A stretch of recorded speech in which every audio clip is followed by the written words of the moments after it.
Oh, looks like someone can't handle their fentanyl. Oh, hey, come take a seat. Wasn't expecting to see you here right now, but that's whatever. Anyways, potions! They're one of the most important items in Terraria, but I'd bet you struggle to use more than 5 non-healing potions in a playthrough because, like me, for the longest time actually making them was annoying. But lucky for us, I own a bar now, which means I can write all this off on my taxes. To make this more digestible, I broke all the potions up into 10 of my own categories and ordered them in what I consider to be the worst to best potions for each category. So, let's break out some. Wait, I nearly forgot. If you're gonna brew your own pots, you should probably know how to get the most common ingredients for them. Luckily, I found the perfect training tape in the back for you.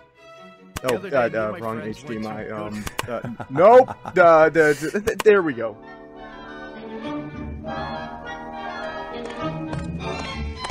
So your employer told us you want to make potions? Good thing, cause here at Rosie Enterprise, we are here just for you.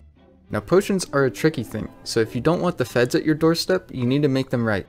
Your average potion has 3 common ingredients: water, fish, and plants. The water is the easy part. If you grab an empty bottle and go to any water source, you can grab some pretty easily. Now for your plants, your best bet is to go to your local dryad for a couple planter boxes and start yourself a nice garden, featuring a handful of each herb around your world. This sustainable farming practice will account for most of the ingredients in your brews, and also add a great aroma to your drinks. Now some of you may dislike this final ingredient, and those of you would be right. While fishing may not be your favorite activity, if you want to make potions, you'll either have to travel to certain biomes, or create some mini biomes to fish up the right aquatic species. It's only a sad little side effect that you may need to fish for a while. But now that you know the key ingredients to craft your potions, you'll need to just take a short quiz on the information you learned today. Question 1. What is the base of the potion? Please answer the question and press continue. Alright, we can just skip the quiz for now, so I'm gonna have a panel at the bottom of the video with extra information. Can we turn that off? No? Okay, cool. Nice. Here, let me pour you, eh?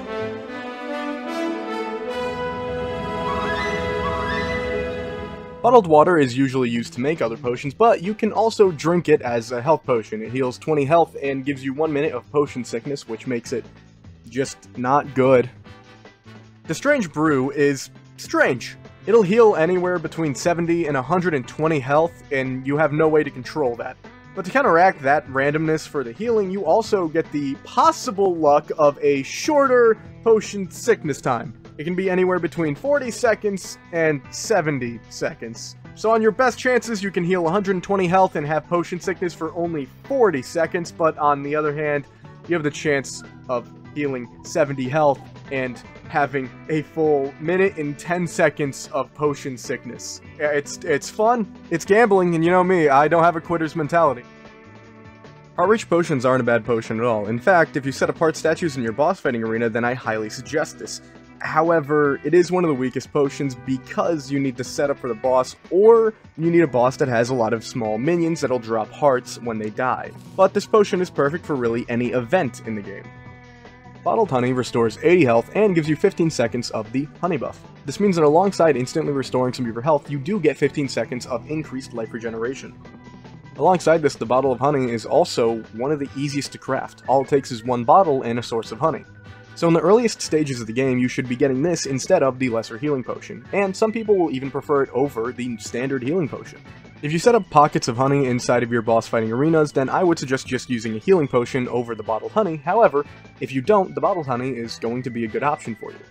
The restoration potion is a great alternative to the standard healing potion, since it can heal nearly as much, but has a shorter cooldown time as a normal healing potion. Sadly, there are no other forms of restoration potions in the game, so once you get your hands on greater healing potions, they lose a lot of relevancy rapidly. The lesser healing potion is the first healing potion you'll be able to obtain in the game, as every healing potion is obtained at different times in progression, with each healing a fitting amount of health for that time in the game. The lesser healing potion only really heals 50 health, which is low, but you can upgrade it pretty early on with a single glowing mushroom into lesser healing potions to make the normal healing potion. The healing potion is twice as good as the lesser healing potion because it heals 100 health and has the same potion sickness debuff of 1 minute. It's also going to be the one you use for most of pre-hard mode, because once you hit hard mode, you reach the next potion, the Greater Healing Potion. The Greater Healing Potion is the potion that is going to be used for almost the entirety of hard mode. It heals 150 health, has the same potion sickness time of 1 minute, and is dropped from every boss in hard mode, other than the Moonlord, who drops the super healing potions, which you can obtain in the lead up to the Moonlord fight with all of your pillar fragments. The Honeyfin isn't exactly a potion, but it does restore 120 health whenever you eat it. This gives it the best health restoration out of any of the potions pre-hard mode. So if you're having a hard time in the later stages of pre-hard mode, then the Honeyfin might be your best option to fight some bosses.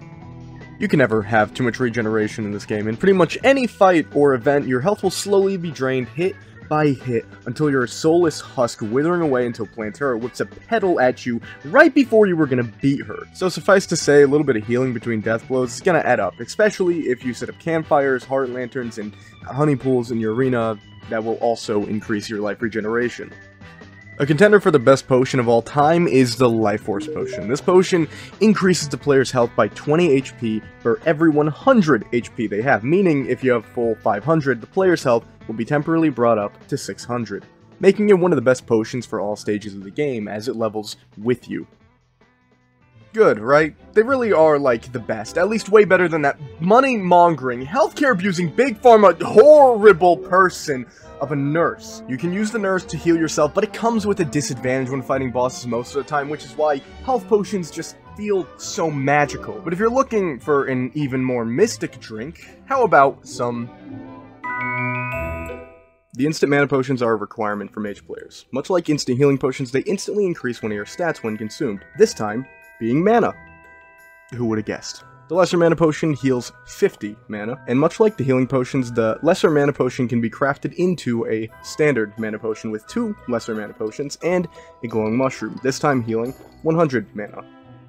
The normal mana potion is going to be the one that carries you through most of pre-hard mode and a little bit into early hard mode, because after early hard mode you get access to the greater mana potion, which can be obtained from several different ways, but mainly from the wizard. But unlike the healing potions, the super mana potion is not something that's bound behind the pillars. This time it is something you can get actually pretty early on. That's because it can be crafted with a lot of stuff that you can get pretty early in hard mode just from going around the hollow.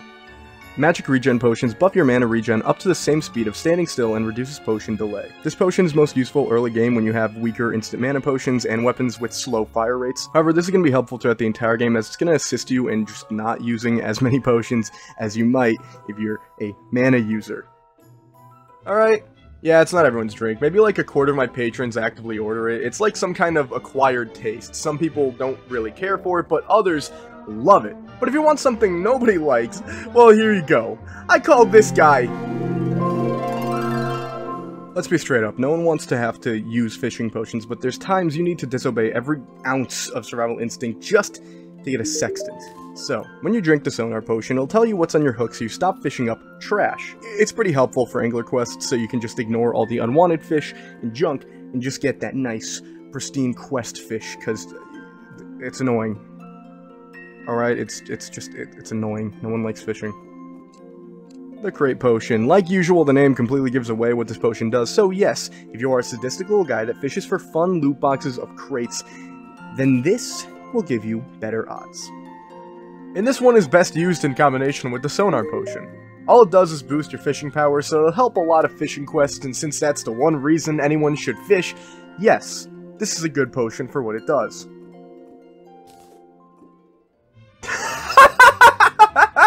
Oh, you should see your face. God, those are just bland. The only people I've seen order it are really trying to get trashed fast. Oh. Finally stopped. Well, hey, you've had a couple of drinks already, so I wouldn't say it's a great idea to grab your keys yet, unless you're into that. But you could still use some. The Gravitational Potion is a good potion in concept, but its best and maybe only use for some players is to find sky islands in the early stages of pre-hard mode. But if you're not prone to getting motion sick, you can also use it to sort of fly when fighting bosses, as you can repeatedly flip gravity in order to float in the air. The Recall Potion is found in every little nook and cranny of your world. You will be drowning in them by the time you even complete digging 5 blocks underground. They're in all honesty very helpful because it's actually a solution for the gap that exists between when you start playing and when you get a magic mirror. Which is to say, once you get a magic mirror, these are more useless than those Instagram pages that blatantly steal memes and post get-rich-quick schemes. It's a recall potion that has a portal to go back, so it's actually pretty useful. Eventually you can get a universal pylon and do the same thing all the time, but since maybe 12 people watching this have actually gotten one, make and bring a couple of these when you go mining. It'll help a lot to dump storage or going back for items that you may have forgotten. Call it a hot take. Call me stupid. I probably am, but I love the teleportation potion. Since it teleports you to random locations, it's fun to start mining trips and just explore your world. So yeah, this is a Dubsley certified seal of approval. Swiftness is great for your early game when you still move mainly by foot. However, for certain bosses or events in the game, fast ground movement is very helpful. The best use, in my opinion, is Duke Fishron. However, on top of swiftness, your arena should have asphalt, sunflowers, and cake nearby to maximize speed. This is just so when you're at a flight time, you can fall down and move out of the way. But again, it's most helpful in early game fights, when you don't have as many movement accessories. Featherfall, in most cases, isn't an amazing potion. In combination with the Gravitational Potion, it can make finding Sky Islands easier, but for some players, it ends there. But for early hard mode battles when you have trash wings, Featherfall lets you stay in the air for much longer, and depending on how you feel that day, you might benefit in other battles as well. Featherfall is just a great potion to stay in the air, but if you don't want to stay in the air while you have the potion, you can hold down and you'll fall down faster, which just makes it a great movement potion. Wormholes are a multiplayer exclusive item. It allows players to teleport to teammate players anywhere on the map. I don't think I need to explain much further how helpful it is, so I'm not gonna. Yikes, you look bad. Need a break from the drinks? Good, because I need some time to chill anyways. Thank you to today's sponsor, you. Hey, what do you expect? I'm a small YouTuber. They're not really eager to come to me. So, yeah, you are now obligated to be my sponsor. So lick that like button. If you want to scream into the endless void, there is a nice little comment section down below. Got it? Cool, thank you. Oh my god. Oh god, that is a lot of vomit. Play the next section. The builder potion is pretty straightforward. If it can help you build in some way, it does. And it lasts 45 full minutes. So, it's worth the materials if you're gonna make a bigger build.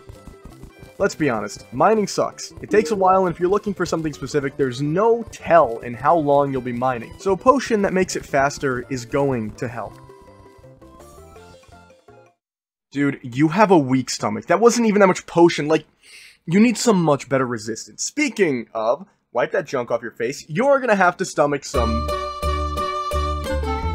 The invisibility potion is only really helpful when you need to escape a lot of enemies, as monsters are less likely to aggro to you and are less likely to fire projectiles. However, its effects will end if the player attacks or really takes any non-movement action. But I will note that this potion is fun for adventure maps or just messing around with friends.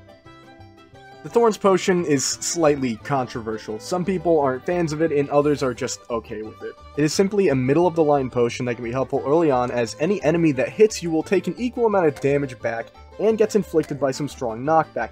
However, it caps out at 1000 damage. It's going to be most useful against King Slime, the Eye of Cthulhu, Brain of Cthulhu, Queen Bee, and even the Wall of Flesh, as each of them spawn in minions that this will assist you in taking out. The Warmth Potion reduces the damage taken from frost-themed enemies by 30%, which means it's very helpful when you visit the snow biome or even fight either the Frost Legion, Frost Moon, or Deerclops. It is a situation-specific potion, however, it does a great job in those situations. The Obsidian Skin Potion is highly recommended when in Hell, especially while mining Hellstone, as it grants immunity to fire blocks and lava. It's a basic potion, but it's good. The Iron Skin Potion will follow you through your journey. Through boss fights and events, its increased defense is perfect for even a small boost in defense stats. The Iron Skin Potion is almost the perfect defensive potion, but on my list is overthrown by just one potion. The Endurance Potion. This drink scales with the player. Instead of boosting the defense stat by a set amount like the Iron Skin, it reduces damage taken. So whether you're fighting the King Slime or Moonlord, you'll see the same noticeable difference. There you go, looking a lot better now. See, those are some great potions right there, or at least the latter half of them are. But now that you're back in your prime, you look like you can fight the world, slay the dragon, take the girl. You look like you could use an... The Inferno Potion is a good idea in concept, but it falls short by just how many bosses and enemies in the game are immune to its debuff and just how weak the On Fire debuff really is. Titan Potion falls into a similar position to the Inferno Potion because many of the enemies in the game are either immune or heavily resistant to knockback. However, knockback has a good place in the game for several bosses because bosses like the Slime, Eye, Brain Bee, and Wall all summon minions that you'd much rather have good knockback for. I think this is pretty straightforward. The Summoning Potion gives you one extra minion slot, which if you've ever played Summoner, then yes, this is good. You need a lot of minions.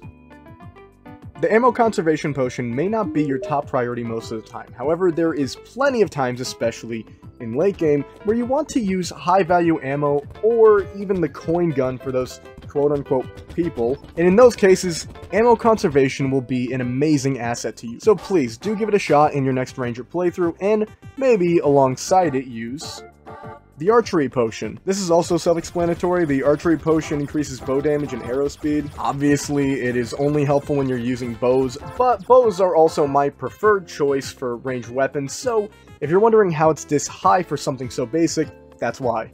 The Magic Power Potion is yet again self-explanatory, and so will the rest of these because they all simply increase damage in some way. For the Magic Power, it increases magic damage by 20%. So again, only helpful for mages, but has a great boost to damage for those glass cannons. The Rage Potion increases critical strike chance by 10%, so yes, it's good in any case that you want more damage. The Wrath Potion increases damage by 10%, so yes, it's good in any case that you want to do more damage. Wait, did I just repeat myself? Nice. Happy you like those. They are good. I'm sorry. It's just the next couple. They aren't the best. Some people may use them, and if they do, a couple are very useful, but most of them are not good. You could use them, but they don't do much. So if you're a melee or even summoner user, here you go. But if you aren't, I'm sorry, but I have to tell you about it. The Party Flask, which only makes enemies explode into confetti. This doesn't deal any extra damage or anything, it is simply cosmetic. It's funny, just not useful. Obviously, the Poison Flask inflicts the poison debuff, which is an extremely common immunity for enemies and bosses, so it's just not that good. The Fire Flask will inflict the On Fire debuff, which, yet again, a lot of enemies are immune to, and it has an improved alternative that you'll see soon, which makes it just not that good. The Nanite's Flask inflicts the Confused debuff, which makes this a flask I'd strictly advise against using in boss battles or events, as most enemies are immune to it. However, it can assist in exploring just because you can get some enemies off your back for a second or two, but the list of enemies immune to Confused is almost twice the size as those immune to poison. The Cursed Flames Flask inflicts the Cursed Flames debuff, which deals 24 damage per second on enemies and has a significantly smaller list of enemies immune to it than the rest of them. And it's the first one I'd start to recommend. The Venom Flask inflicts Acid Venom on enemies, which far less enemies are immune to. It deals 30 damage per second on enemies and has the same number of enemies immune to it as the Cursed Flames debuff, so it is essentially a better Cursed Flames. The Gold Flask is more unique than the rest of these as it inflicts the Midas debuff on enemies, which will force enemies affected by it to drop up to 49% more coins on death. Although it doesn't increase damage or anything like the previous ones do, it does make money grinding a little easier. However, I will know if you make a mob farm, then you can easily become far wealthier than this may ever do. And of course, the Ichor Flask inflicts the Ichor debuff, which increases the player's armor penetration on enemies affected by it. The Ichor debuff in general has pretty much always been a top-of-the-line debuff because most enemies and bosses are affected by it, and the effects of its debuff can be very noticeable. To put it simply, the Ichor debuff is extraordinarily useful as it helps bypass some of the defensive bosses and enemies, and I would highly recommend the Ichor Flask for any enemy or summoner during a boss fight. Oh, yeah, I guess it was overreacting. That's not bad, actually. See, with magic and ranger weapons, you have options for ammo or weapons to inflict different effects, but melee and summon are different. So to counteract it, flasks are just a way that melee or whip users could actually apply them, especially Ichor since it's kind of the best one. Now hey, look at you! You nearly made it all the way through. Now how about we move on to the second to last section? Oh, no, whoa, no! The The Hunter Potion will show the location of any enemy near you. If you're mining, I'd recommend it since you might just be able to find caves because an enemy happens to be inside of it, and you'll be able to keep track of any worm that's attacking you. The Biome Site Potion has one purpose, and it does it well. It highlights corrupted blocks, so if you're purifying your world, this will make it actually possible. The Night Owl Potion is pretty straightforward. With it, you'll see more clearly in caves or at night. It isn't very noticeable, but it does just enough to be useful. The Shine Potion is my preferred alternative to the Night Owl Potion. It makes you a good light source, so you don't have to hold a torch or a glow stick when mining. And you can use it alongside the Night Owl Potion to be able to see even better in the dark. The Danger Sense Potion is going to save you a lot more than you may realize. It highlights danger sources such as boulders, TNT, dart traps, pressure plates, and cobwebs, which also means that, like the Hunter Potion, you can use it to find more caves near you when mining. And the Spelunker Potion highlights treasure, including ores, chests, and pots, which obviously means the best use for it is mining, but that is really what this category is all about anyways, and it does a great job at helping you do it. Wow, we really are slowing down with these potions. It's almost like there's so many potions, maybe even too many. Because this last section is different. If you are a well-seasoned Terrarian, you may have thought of the last couple potions I haven't mentioned yet, in which you'd probably notice they don't really have much in common. That's because this last group of potions are mostly the weirdos, the odd ones out. These potions have pretty specific uses, which is why the last group left is the Love Potion is only cosmetic. It just emits hearts around players or NPCs affected by it. And the Stink Potion is the same, but with stink clouds instead of hearts. The Gender Change Potion is also a cosmetic potion, but this time it allows the player to switch the gender of their player character. Red's Potion.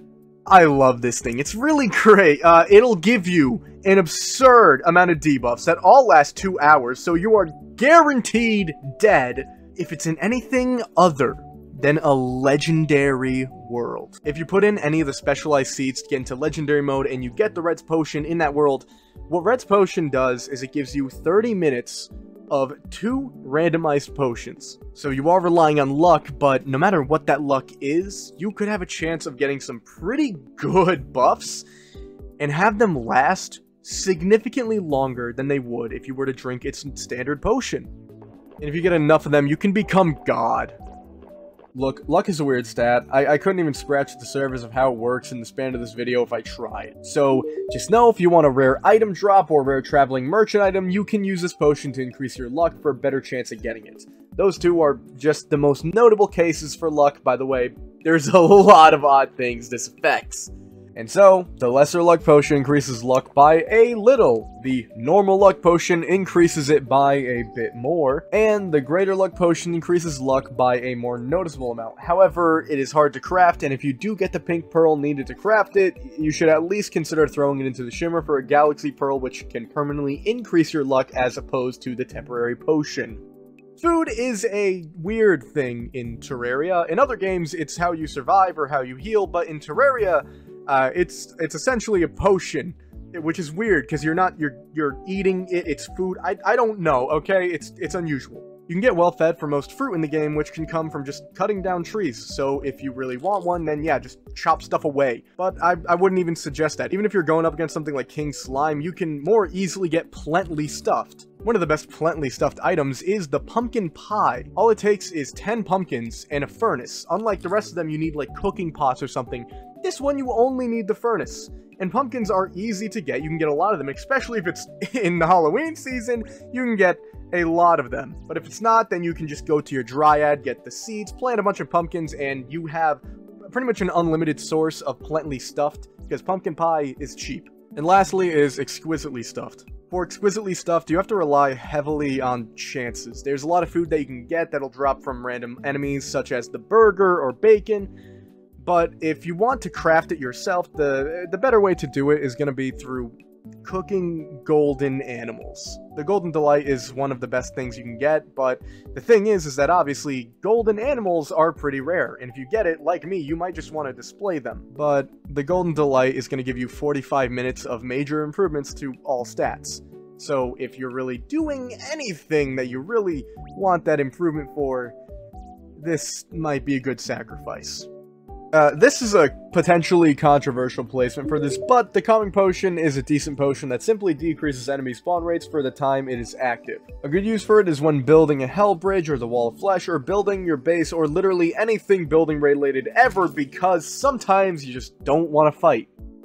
But if you do want to fight, the final potion and the antithesis to the Calming Potion is the Battle Potion, which increases your enemy spawn rates. If you have a hard time getting certain enemies you need to kill to spawn, then this is a good option to assist your chance to see one. However, it obviously can result in many unwanted enemies to spawn with it. But if you can handle bigger hordes of enemies, then the Battle Potion is perfect for you. And scene. It's finally over. Well, until the next update when they suddenly add and change potions, making this whole thing worthless. Oh, yeah, it was a little hard to run a bar that sells exclusively potions. I couldn't afford the rent. You should, probably take a step back. This is gonna get a little hot.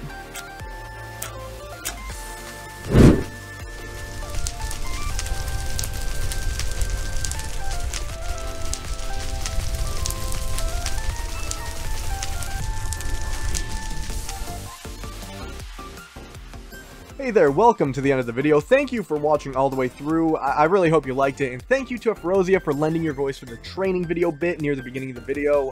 I have a little bit of a message right here for you.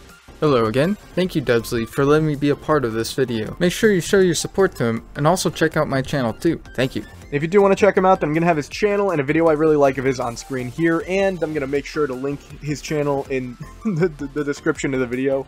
Really, he does an amazing job on his videos, and I have some high hopes for what I was going to do in the future, so really, go check him out. I love the content. And as I said I would do in the last video when I announced this whole thing, thank you to my patrons! Or patron. Patron? It's singular. It's Easy Ranger, longtime subscriber, liker, commenter, and he's in the Discord for crying out loud. This guy is awesome. Thank you, Easy Ranger. It's amazing to see this even happen. And another amazing thing, 1,000 subs. There is a lot to say at the end of this video. We reached 1,000. We hit 1K. There is a K. There is a K at my subscription count now. I don't even know if I can say that. I don't know if I can say, like, I don't know. I don't know. It's amazing. It's amazing. I was, like, jumping up and down, pumping my fist in the air with, like, joy after seeing that. It is insane. And, like, near the 2-year anniversary of Dubsley at that, not the channel, the first upload, which also, this was supposed to be, the goal was to upload this for that day, which was July 28th. It is now not July 28th. I don't know if you could tell. It was originally going to be then, because it's the upload anniversary. I like to do that. I like to put the video out. I like to make a good big video for that day. I didn't, 2 years in a row, this is 2 years in a row that I haven't done that. That's the funny thing. It's insane. I've been working on this video on and off since November. It is a massive relief to finally get it out. Originally, I was gonna try to wait to upload it until after, like, the update came out, but, you know, it took so long that it was not worth it to try to get, like, that little bit extra, blah, blah, blah, I don't know. So, here it is. Man, it feels good. Feels good. Thank you guys for watching. Don't forget that I'm watching you. Bye.